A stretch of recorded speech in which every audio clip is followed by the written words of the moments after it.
day last year when all girls were called out to the auditorium to hear a speech about the dress code. Occasions just like this all over America have brought two questions to light for students and for schools. First of all, how strict should a dress code be? And second of all, are our dress codes targeting specific students? I believe that school dress codes need to be less strict and less biased. I'm going to discuss the need for the lessening of strictness, the effects that this would have on students, and success that has been proven in businesses and schools around the world. First, the need and the problems that arise with this.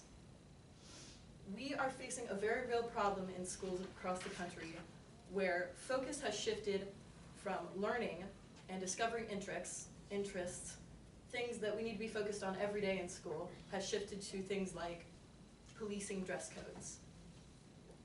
Li Zhao says, quote, "Dress codes, given the power that they entrust school authorities to regulate student identity, can, according to students, establish discriminatory standards as the norm," unquote. Greater than half of schools in America have a dress code, many of which are gender specific, and many of which have a huge portion dedicated to girls specifically. One reason given for all the restrictions that are thrown out are that some articles of clothing could be too distracting for boys. This promotes a negative form of thinking where a boy's education is deemed more important than a girl's could be. Laura Bates says, quote, "Often students report hearing phrases like, 'boys will be boys' from teachers.' There's a real culture being built up through these dress codes where girls receive clear messages that male behavior and entitlement to your body is acceptable, but you will be punished." Next, I'm going to discuss the effects that a less strict dress code would have on us. First of all, it would end the policing of girls' bodies and the deeming of bodies as distracting to the whole school.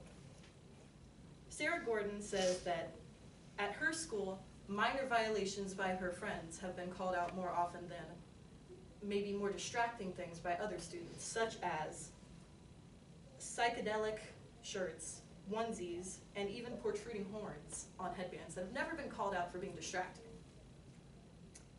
Some people believe that dress codes in schools promote productivity, but that's simply not the case.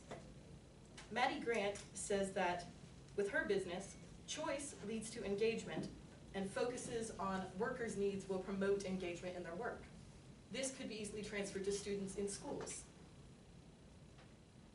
And I'm sure when many of you looked at me getting up here, you were like, why is she not dressed for this speech? Well, comfortable clothing doesn't mean that any less effort has been put into the work or less effort in a presentation, per se. So I've put the exact same amount of work into the speech as anybody else in here, and I'm proving that now. So, comfortable clothing doesn't mean less effort. Many people say that work environments are school for students, but they're more learning environments than work environments. And kids are learning that this policing of people and the way they dress, girls specifically, is acceptable. Sarah Gordon says, quote, "If high school is to prepare us to be fair and thoughtful citizens, it can't propagate this rape culture and body shaming," end quote. Now I'm going to talk about successful examples in businesses and in schools across the country where the dress code has been lessened. The American Society for Surgery of the Hand has one of the simplest dress codes possible: no nudity. And they're not joking, they're being serious. It has boosted engagement in the business and made productivity levels shoot through the roof. It can be easily transferred to schools as well. Ilana from Hello Giggles went to a high school without a dress code and testifies that this has taught them not to be judgmental and to find their confidence through self-expression. They've learned respect for others and gained a sense of confidence that they wouldn't without this dress code.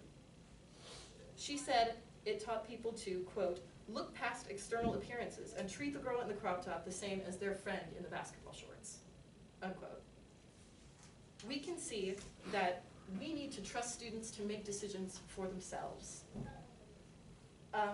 Removing a dress code would not be the end of the world as many people suspect. Not much would change. Not many people would dress greatly different than they already do today. It would just be a greater sense of freedom for many people. It would also help to put the focus in schools back on learning and quit focusing on policing dress codes as much as we do nowadays. So this would be beneficial for everyone involved. We can start with discussing the underlying problems with our dress codes and talking about benefits of change in our schools. You could bring this up to schools and administrators, and this attention would just be I'll the have to first stop you step. there. Jump.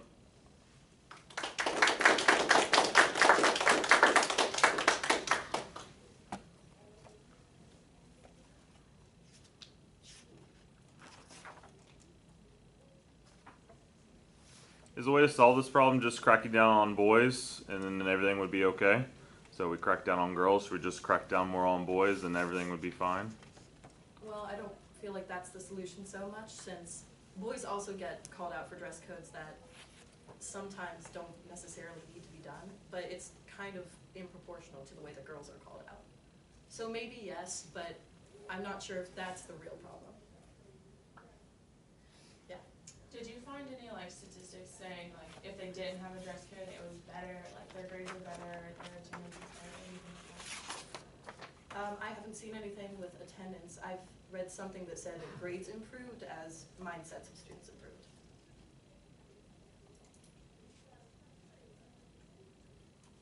Alright, thank you.